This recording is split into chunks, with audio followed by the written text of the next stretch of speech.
Roster Cutdown Day is Tuesday, August 27th, less than a week away. So today, Justin Melo and I are going to share our dueling, we always say dueling on this podcast, right? 53-man projections here. Lots of overlap, but definitely a few areas where we do not agree. We'll dive into those, talk about who's getting cut and why, and more importantly, who's making the team and why. This is the Music City Audible. Let's get to it. Oh, welcome everyone to another episode of the Music City Audible podcast presented by Broadway Sports Media in partnership with 440 Sports. I'm Justin Graver. With me, as always, Justin Melo. And to you, the listener, the viewer on YouTube, we thank you for picking our 53-man roster projection because there are a million different Titans 53-man roster projection podcasts out right now. Thanks for clicking on this one. We will not disappoint you. Justin, how's it going? Doing well. Excited to get into this. Obviously it's always a bittersweet time of year with roster cuts looming large, but excited to go head-to-head with you on this 53. And I don't feel super strongly about the differences we have. I'll be honest. I can see a lot of yours playing out that way. And I had a tough time putting this together, but let's get into it. Yeah, the way I did this was I didn't go position by position. I just pulled up the unofficial depth chart and started highlighting names that I knew were going to make the roster. And then I went through the backups, and then I was like, well, I only have 7 offensive linemen, and I've got 5 more spots, so we're definitely going to keep a few more of these guys. That's how I put mine together. But they've only got 7 good offensive linemen, so I don't blame you. That's why. That's why you start there, and then you go back there and see where can I fill in? Do I have enough special teamers, et cetera, et cetera? So that's how I ended up with mine. We're definitely going to talk through this. Before I do, a reminder, these roster cutdowns coming on Tuesday, less than a week away. And as you noted before we started, could be happening on Monday because the Titans play their final preseason game on Sunday morning. Well, morning for me and on the West Coast, 1 p.m. Central Standard Time. We're going to do a little minor preseason week 3 preview as we go through this depth chart, talk about what we're looking to see, and some of the cases where we have a player being cut or a player making the team. Will Sunday's performance impact that and prove us either right or wrong? I think that'll be an interesting thing to talk about as we go through this. So mostly a 53-man roster projection, partially also a preseason week 3 preview where Brian Callahan said the starters, at least on offense, are going to play. He said 3-ish series, whatever 3-ish means. I assume that means if they have 3 really bad 3-and-outs, they're going to play a 4th series. If they have a couple long touchdown drives, they may only play 2 series, but 3-ish is the number we have. So on defense, he also did say guys like Simmons, Landry, Snead, Cheeto, they're not going to play. So we probably won't see a whole lot of starters on defense, but at least we'll get another look at the offense. Anyway, Justin, let's get into it. If you're watching this on YouTube, be sure to subscribe to the Music City Audible channel, give this video a thumbs up, and turn on channel alerts so you get notification every time we drop a new video. And also, this episode is brought to you by Sinkers Beverages in East Nashville and Bluegrass Beverages in Hendersonville. More on Sinkers Beverages a little bit later. So, quarterback position is where we'll start. Why would we start anywhere else? We do not differ here. We both have 2 quarterbacks making the team. That's right, only 2 quarterbacks making the team. Will Levis and Mason Rudolph. Yes, we do both have Malik Willis getting cut, but the way I see it is cut to bring back on the practice squad. There's a new rule this year that there is unlimited number of practice squad elevations specifically for the emergency third quarterback. So if the Titans want to have that emergency third quarterback every week, just in case Levis and Rudolph both go down, they can keep Willis on the practice squad. They don't have to use a 53-man roster spot on him, and they will use a game day activation on him, but not a 53-man roster spot. So I don't think there's any danger that you cut Malik Willis and another team claims him or signs him to be on their active roster. So the Titans will just get him back on the practice squad. I think there's a small chance that he goes elsewhere. I wrote an article this morning for the Draft Network on some backup quarterback situations. Buffalo Bills are really banged up there. Miami Dolphins got an ugly situation. The Green Bay Packers have an ugly situation. I think he's better than all of those backups on those specific teams. So I definitely think there's a chance he lands on an active roster. I think just for the Titans' purposes, Mason Rudolph was always the favorite to be the number 2. That's why they signed him. You look at Brian Callahan's history. They've always kept 2 in Cincinnati. So I think there's a philosophical thing there, excuse me. And then when you look, Callahan talked about it the other day. He said, I think someone talked about, if you keep him, you have that third emergency rule. But Callahan was put to note, but he still counts towards your 53, essentially is what he said. So I do think they're conscious of that. And look, he's improved this offseason. He's been better. I think there's no doubt about that. I just don't know that he's been good enough to convince Callahan to do something he doesn't want to do, and that's keep three quarterbacks. I just think philosophically he doesn't like keeping three. It messes too much with his special teams or what he can keep elsewhere, yada yada. So there's definitely a chance they keep him. I don't think this is a foregone conclusion. But for you and I, for the purposes of this exercise, we're both predicting that it's just two of them. Yeah, and part of the reason for that is the special teams element you mentioned, or like other position groups where I wanted to keep, for example, spoiler alert, I wanted to keep 4 running backs. And to do that, I had to make a sacrifice elsewhere. And that was one of the positions I thought it made sense to. Just an overall note that will apply to every position as we go through this and every player we're cutting. I want to point out something that Mike Herndon wrote in a recent article for paulkaharski.com. This is about James Williams and a film review he did on James Williams so far this preseason. But a little nugget in there that really stood out to me. Last year, 24 players in total were claimed off of waivers in the wake of 53-man roster cuts. That's less than 1 player per team.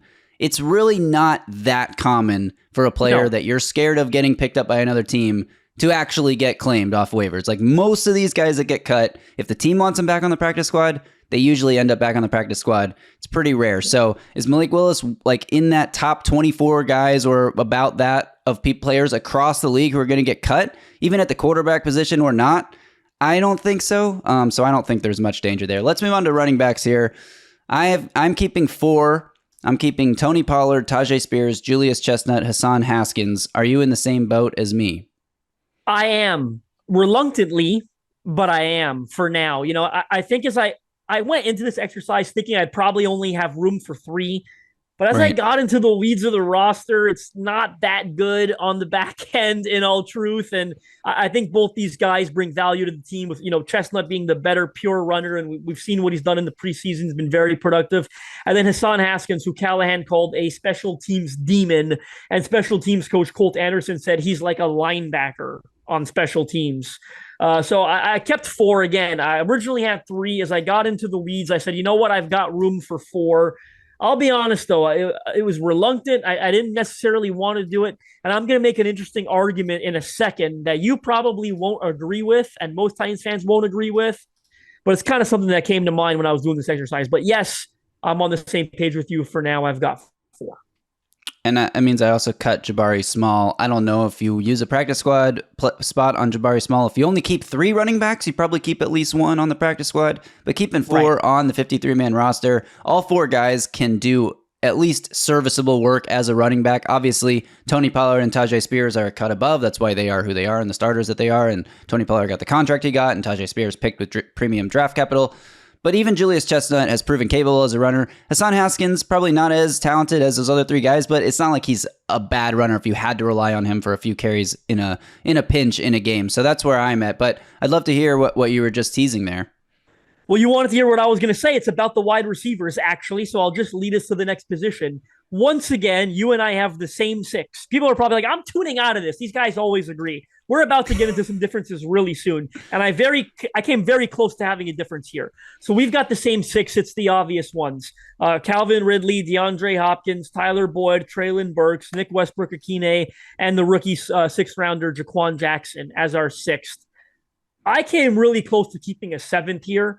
Whether that's Kearis Jackson actually would have been the one I kept, because I think he's their best kickoff returner on the team. I really do feel that way. And with the new rules, I'd like to take advantage of them. Do a good job. I talked to Zach Effort's pod the other day about this, and he said, Hassan Haskins can return kicks. Julius Chestnut, Treylon Burks has done it a little bit at practice.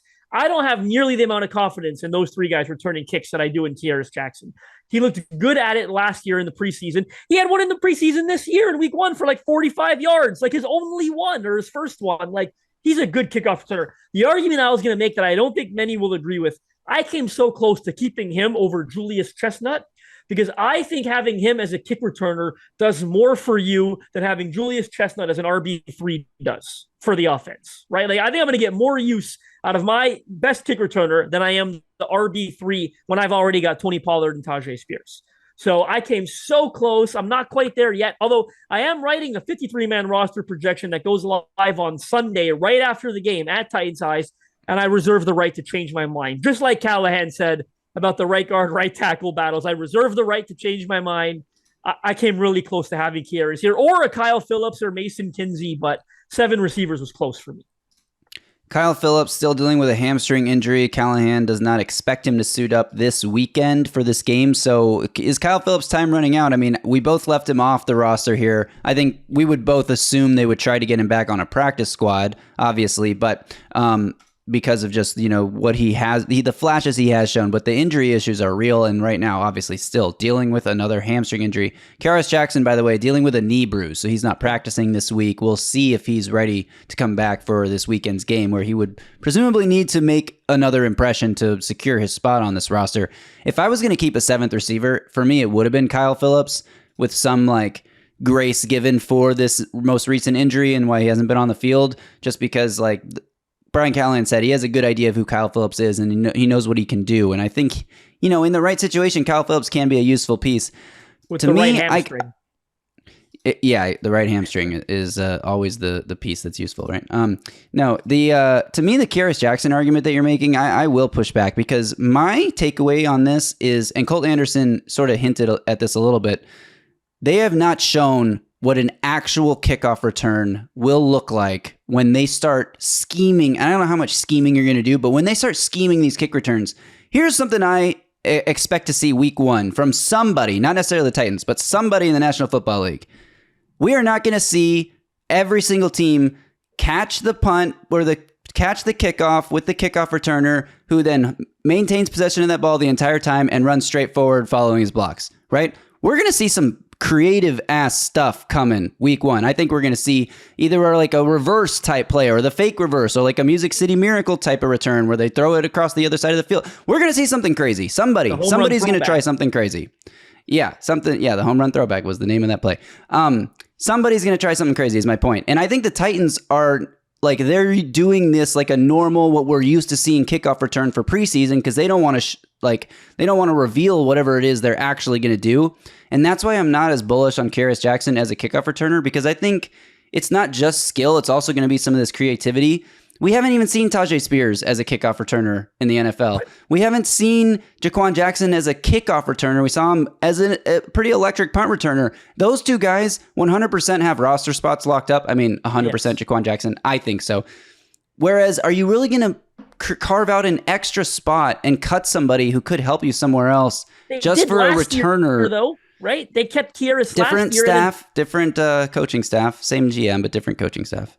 The thing with Spears for me is am I really risking him back there when he's such an important part of the run game? I mean, maybe. Jaquan, I think he can do it. Why hasn't he yet? Maybe they are saving that, but we haven't seen him return a kick yet in the preseason. I totally, he did it at Tulane, so I don't see why he can't do it. And that did help make my decision, right? Well, if they've got Jaquan Jackson, maybe he ends up being your kickoff returner. I respect your pushback. I'm going to push back your pushback. No matter how good the scheme is, I still think Karis Jackson's the most electric one with the ball in his hands at the end of that play. So I don't have him on the roster. I ultimately agreed with you, but I really wanted to keep him. I really did. I just don't necessarily think there's any proof that he's that much more talented than Tajay Spears or Jaquan Jackson. That's where I'm at. Other guys that are getting cut here, Phillips, Jackson, Bryce Oliver, who's shown some flashes. Another guy I think would probably try to get back on the practice squad. Mason Kinsey. Look, Mason Kinsey, can we be done with the Mason Kinsey thing already? Trayshawn Harrison. He's back on the practice squad for sure. Oh, please. Trayshawn Harrison, Sam Schnee, and then for my projection, for the sake of including him, PUP designation, I have Colton Dowell just starting the season on PUP. Yeah. All right, let's move on to tight end here. This is another place we disagree, and I'm excited to have this conversation. You said another. This is the first place we disagree, technically. That's a good point. This is the first place we disagree. I mean, we just disagreed about Karis Jackson, but we ultimately didn't. So, all right, tight end. I got Chiga Okonkwo, obviously. Josh Wiley, obviously. Josh Wiley, should be noted, dealing with a concussion in concussion protocol. We speculated that might be the case last week when we were doing the joint practice recap. We now have confirmation he's in the concussion protocol. Hopefully it doesn't last too long, but nothing that should put his week 1 status in jeopardy. So I don't think they keep 4 tight ends because Josh Wiley might miss week 1 or anything like that. I think he's going to be back and fine. So I'm keeping the 2 obvious ones. And then I'm keeping David Martin Robinson. I've just been so impressed with him in preseason action, which means I'm cutting Nick Vannett Thomas Odukoya, and Steven Stilianos. Now, I expect one or two of those guys will be brought back on the practice squad, but yeah, I'm not keeping Nick Van Ette, which I don't know if people think that's polarizing or shocking, but I do. I kept Nick Van Ette. That's the difference we have. I kept 4 because I also kept David Martin Robinson. Look, I wish I could do what you did, but I'm also doing this kind of like, prediction, more so prediction than what I would do. And they seem to like Nick Van Ette. Like they've kind of complimented him a lot. He got a preseason game off when he was healthy, which blew me away. I thought that was wild. They said he was healthy and he got the game off. So I think they like him. I think they've seen enough. I think they know they're keeping him. I don't get it, but I think they're keeping him. So that gives me 4. I had to keep DMR, right? David Martin. He's just been so electric in the preseason. Gives them another choice in the passing game. And then with Van Ette, I do think he's more of your, Trayvon Wesco, Jeff Swain type of blocker. Whereas Wiley's going to be a bit more versatile. So he kind of is your number 3, your prototypical number 3 tight end, where I don't think DMR is a good enough blocker yet to be that type. But again, keeping 4 tight ends, keeping 4 running backs, it's part of the reason why I only keep 2 QBs and only 6 receivers as opposed to the 7 I wanted. And as we move to offensive linemen, spoiler, not spoiler, I only kept 9. Yes, I kept 10, but one more note on the tight ends here. I think because of the way Brian Callahan runs his offense, like if this was the Arthur Smith offense or even anything under Mike Vrabel, I would have projected 4 tight ends being kept. I don't think they're going to run very many sets where there's even 2 tight ends on the field. I think very rarely they'll run a 3 tight end set. Although interestingly, last week in the preseason, they did run like a 3 tight end 4 verts type of play, and that was one of David Martin Robinson's catches. He was running like the underneath crosser in the 4 verts concept, with 3 tight ends on the field. That was pretty funny. But I don't think we're going to see a whole lot of that, honestly. Like I think it's going to be mostly 11 personnel, or if they put, only 2 receivers on the field, it's because Spears and Pollard are going to be in the backfield together. Like I don't think we're going to see a ton of 12 or 13 this year. So that's why I only kept 3 tight ends also. And I just think, David Martin Robinson, he may be a little redundant with Josh Wiley. Like they're kind of similar players, but I think he just gives you more juice than Nick Van Ette. So that's why I kept him over Van Ette. All right, moving on. Offensive line. We have a lot of similarities here. The top 7 we mentioned as like obvious guys. So I'll just run through those real quick. J.C. Latham, Peter Skoronski, Lloyd Cushenberry, Dylan Radins, Nicholas Petit-Frere. Those are your starters. Then Andrew Rupsich and Daniel Brunskill are the 2 guys that we were including in that top 7. Daniel Brunskill can back up all 3 interior spots. He's a veteran. He knows the how to call out protections and blocking schemes and adjustments at the line of scrimmage. So he's going to be your primary backup center and probably your primary backup guard too, assuming like Lloyd Cushenberry's starting center is still in there. Andrew Rupsich has showed a lot of potential, been working with the first team at right guard. So obviously they like him enough. If they're going to at least put him into the conversation for first team right guard, I think he's definitely making the roster. The other 3 guys I don't think we have. Do we have a similarity here? I got Jerron Christian Sr., Leroy Watson IV, and John Ojukwu. Who are your other 2? Yeah, we've got big differences here to a degree. I've got Jerron Christian, and I've got Jalen Duncan. So I cut Watson and Ojukwu. And look, I didn't feel super confident when doing it. I think Ojukwu has been better than Duncan, and I would prefer that they keep Ojukwu over Duncan. The reason I did it that way, it might be silly, but I think Duncan's probably got a bit more pedigree, like as a sophomore 6th rounder out of Maryland.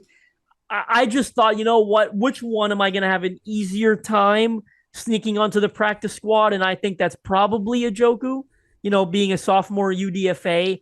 That's kind of what led me to that decision. I also think they see Duncan as being more versatile. Like he's played both left and right tackle for them this summer, whereas Ojoku's almost been exclusively on the right.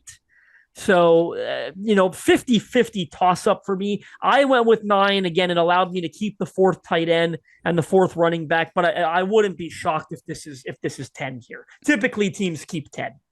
Yeah, that's why I also only kept 3 tight ends, because I knew I wanted to keep the 4 running backs, and I knew I wanted to keep 10 offensive linemen. And to me, the tackle depth is so weak. That's why I kept 3 backup tackles, and Andrew Rupsich and Daniel Brunskill, who have both played some tackle in their life. So basically all 5 of my backups, if they had to, could be inserted at tackle, because the depth, like you're just going to be searching for somebody that can give you good snaps. And Jerron Christian, Leroy Watson, and John Ojukwu, all tackles. I actually cut Jalen Duncan because I think they will be able to sneak him back onto the practice squad. And he's a guy with traits that as long as he can continue working with Bill Callahan, I think they can continue to develop him. But if you're in a game and somebody goes down and you got to push in a tackle off the bench, I would be absolutely terrified if that person was Jalen Duncan, because he has not looked good in the preseason. He's been abused multiple times. Like, that development thing with Bill Callahan needs to start at some point, because I haven't really seen a whole lot. Although I will say Stoney Keeley tweeted that he thought Jalen Duncan was the Titans' best tackle in the second preseason game. So I don't know what he was watching, but I don't agree. Other guys who are cutting here include Latavius Simmons, Brian Dooley, Corey Levin.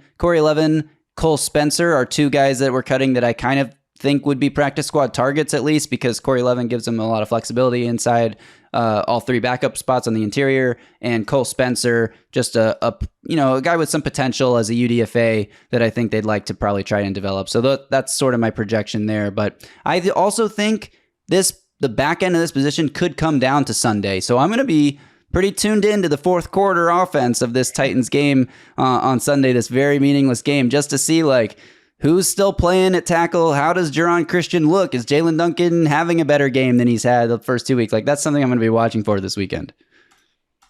That's fair. I mean, I think most of these decisions have probably already been made, to be honest with you. I mean, they could always change due to injury.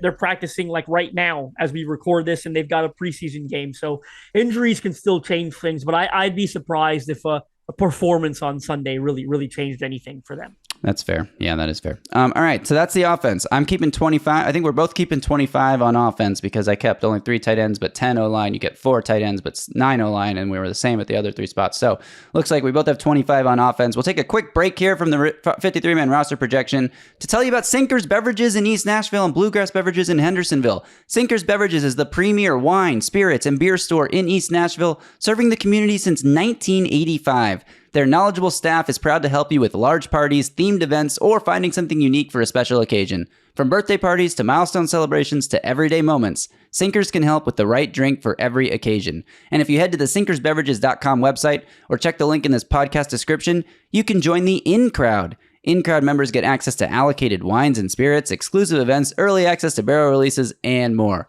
And also during this break, I'll remind everyone that you got to be commenting on these YouTube videos. And I say it like you aren't. You guys are. You're commenting a ton. We're getting 90 plus comment videos now. Whereas, this time last year, we were lucky to get 1 or 2. So huge shout out to you guys for continuing to pull through there with the comment section. We love it.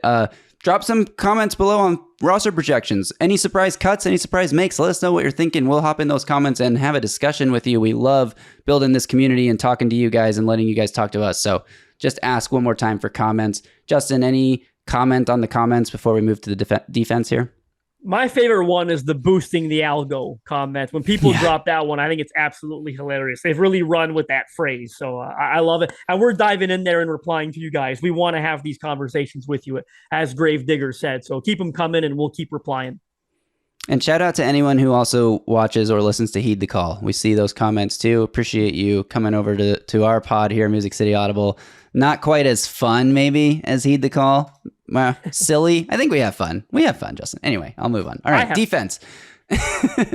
Start with the defensive line here. I'm keeping 5. I think you are too. I kept Jeffrey Simmons, Tavondre Sweat, obviously, Sebastian Joseph Day, sort of obviously. And then these back 2 spots that I kept, I think it's kind of up for grabs. I kept Keandre Coburn. A little bit of hook'em bias there, but I also think he's one of the guys that stood out in the preseason and made some impact plays, gotten in the backfield, pushing the line of scrimmage. And I also kept the Rutgers UDFA rookie, Isaiah Eiton, here, just because I think there's a lot of potential there. You got TK McClendon Jr. dealing with a turf toe injury. Marlon Davidson's already out for the year. They have Quinton Bohanna there and Abdullah Anderson they just brought in right before the preseason game. He made a nice tackle for loss in that game, but I cut Bohanna, McClendon, and Abdullah Anderson. I could see a situation where McClendon with that turf toe, depending how bad it is, goes to IR. Another new rule change this year. You can place a player on the injured reserve without having to put them on the active 53 and then moving them to injured reserve and still bring them back, designate them for return later in the season. So the Titans don't have anyone that stands out to me as an injured person that's going to need to go on IR that is so important to the team they'll want to bring them back. But I could see a situation where McClendon Jr., if that turf toe is bad enough, ends up on IR. But did you keep the same 5 as me? Well, I kept TK McClendon Jr. I kind of did that before I knew how bad the turf toe was. Callahan said multiple weeks. So I could see a similar situation where he goes on IR now because of the rule change where it wouldn't automatically end his season, right? If he goes on IR right now. So I think if he's healthy enough, TK McClendon, I think there's a chance that he still makes this 53 or if they think he's going to be healthy for week 1. But, with him nursing a multi-week injury as we record this, it certainly opens up an opportunity for like an Isaiah Aiton to make my 53. Or even, I don't think it's a foregone conclusion that Bohanna gets cut either. So I think there's some good competition on the back end here. Yeah, so that's 5 on the D line. Moving to edge, I think these 4 are somewhat obvious. They definitely become more solidified over the last week or so. Harold Landry, Arden Key, obvious. Some people think Rashad Weaver might get cut. I'm not one of those people. I have Rashad Weaver. And then my 4th one is Jalen Harrell. And it's a little light here, only keeping 4 guys, but this is partially influenced by some comments Denard Wilson made earlier this week about being able to utilize other position players as pass rushers, like blitzers, like Kenneth Murray, Jamal Adams, guys that can come from all over the field, even slot corner blitzes, like things like that. So I'm only keeping 4 here. And the other reason for that is that the other 4 guys, the 4 I'm cutting, Khalid Duke, Shane Ray, Caleb Murphy, Thomas Rush, I just haven't seen enough. And like Shane Ray, veteran, but he's disappointed me. And not that I had super high expectations, but Caleb Murphy, Thomas Rush, haven't really seen that jump forward this year. Khalid Duke, he's just a guy. Like, they're all just guys. And it's a light group that doesn't have depth anyway, but you're not keeping more guys just to have depth when you wouldn't feel like you can rely on them anyway. Exactly. Callahan made a comment the other day basically saying, we want to keep the best 53 players. We're not going to look at a position and say, oh, we've got to keep 5 of these guys because we need 5 line. Like, he didn't say a position, but that's where my mind went. We don't need 5 outside linebackers because they're not our best players. So I've got the same 4 here. I think it's actually very straightforward, and that's going to be the 4 that make it. At the inside linebacker position, this is a tough one. This is a really tough one. So I've got Kenneth Murray, Jack Gibbons, who I think are going to open the year as your starters, even if I don't agree with Jack Gibbons being a starter. Chance Campbell has been just the best player on defense for the Titans in the preseason. There's no way he doesn't make the roster now. James Williams, rookie 7th-round pick who has flashed a lot, converting from safety to linebacker. I think the potential there. He's a guy they may try to sneak onto the practice squad as a 7th-round pick with a crowded inside linebacker room, but I think you don't take the chance. He can also contribute on special teams, so I'm keeping James Williams. And then I'm keeping Cedric Gray, even though he's been probably the quietest draft pick. We haven't heard hardly anything. Obviously, he's dealing with a shoulder injury right now, but even before the injury, we didn't hear a whole lot about his progression or status. But I'm keeping him because they spent a 4th-round pick on him. It's like are they going to cut a 4th-round linebacker? No. Maybe, but I would be surprised. So that does mean Otis Reese, the 4th, on my projection, has been cut. Currently dealing with a concussion anyway, so I don't think he's going to play this weekend. A guy that they would, I think, might be their top choice besides Malik Willis to bring back on the practice squad, just because if one of these linebackers gets hurt, Reese is going to be the first guy promoted onto the 53. Also cutting Luke Gifford, Mikkel Jones, who they literally just signed like 2 days ago, JoJo Doman, and Garrett Wallow's already been placed on IR. So cutting Otis Reese hurt me a little bit because during the first preseason game, I tweeted, I think Otis Reese is a top 3 linebacker on this team. And now I'm cutting him like a week and a half later. But that's just because Chance Campbell's been so good. James Williams, I don't want to cut. Cedric Gray, I don't want to cut. And I don't have room to keep 6 linebackers. Justin, convince me why you're keeping 6 linebackers. Well, I had room for 6. So you got to learn a thing or two from old Melo over here because I've got all 6. I don't see them cutting any of them. I mean, Reese dealing with a concussion right now could hurt his chances a little bit. He's just been too good, I think, to cut. And honestly, this is another one of those things I said it about running back earlier. As I got into the weeds, I had a lot easier time keeping 6 linebackers than I thought I would. I think Cedric Gray's easily been the worst one on this list. We both agree on that, but we also agree they're not cutting a 4th rounder. So honestly, I didn't have an issue keeping all 6, and that's exactly what I'm doing. Well, I will say that the reason I kept 5 is because I took 6 cornerbacks, so I'll move on to cornerback now. You only kept 5 cornerbacks.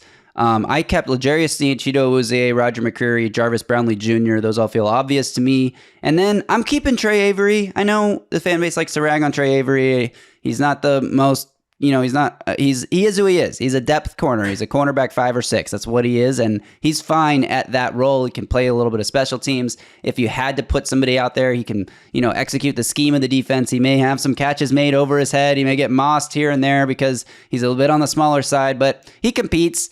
And so I'm keeping Trey Avery. And then the last guy I kept is Anthony Kendall. And that is purely a special teams move. I don't think Anthony Kendall is going to play cornerback this year for the Titans. I don't think they would want him to, but I do think he contributes well on special teams, which means I'm cutting some pretty notable names. Eric Guerrero, he's a guy that we all loved last year in the preseason and, has flashed potential at times.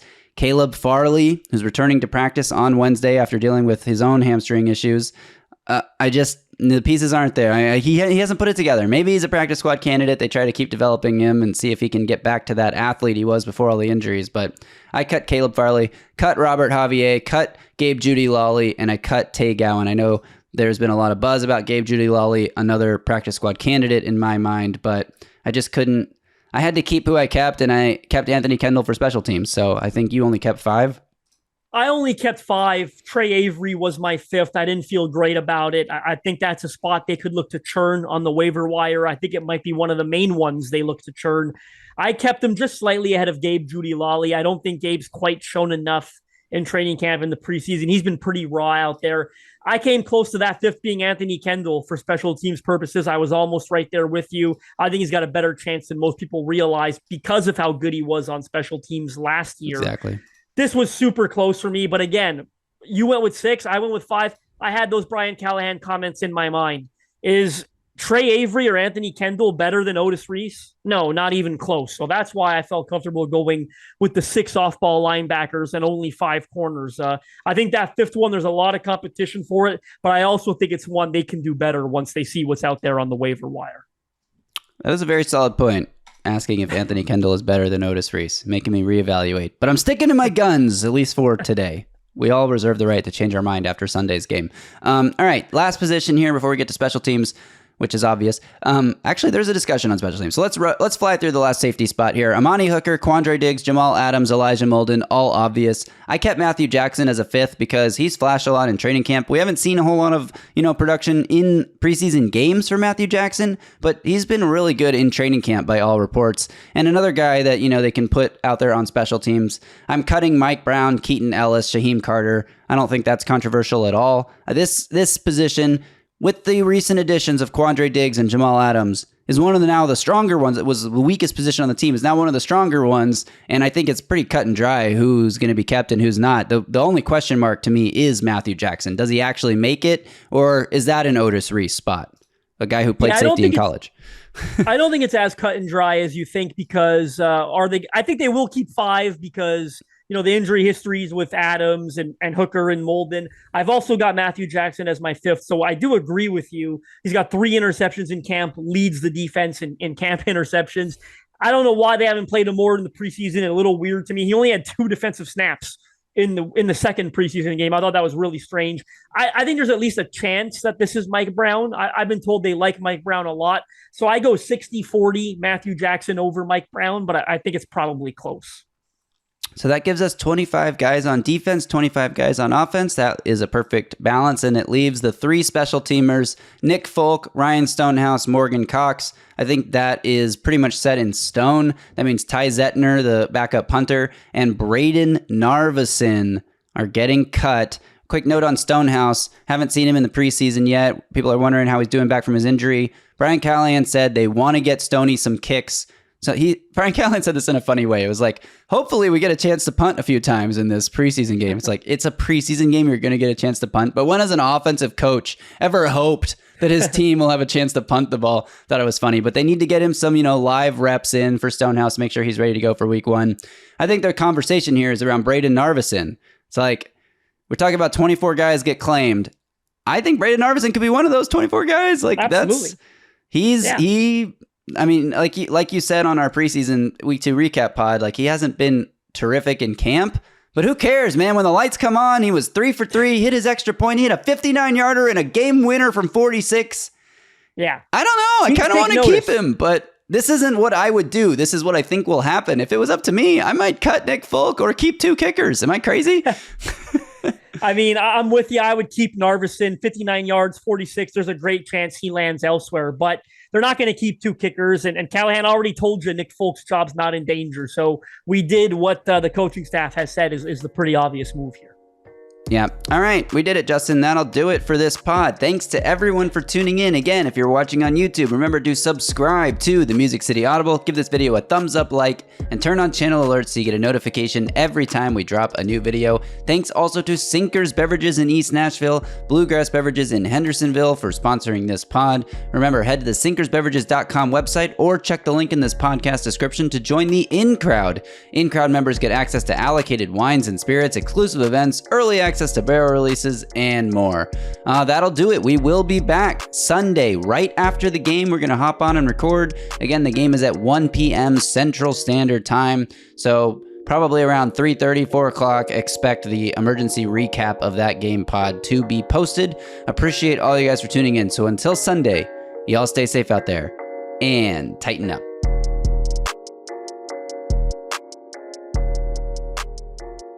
A Broadway sports media production.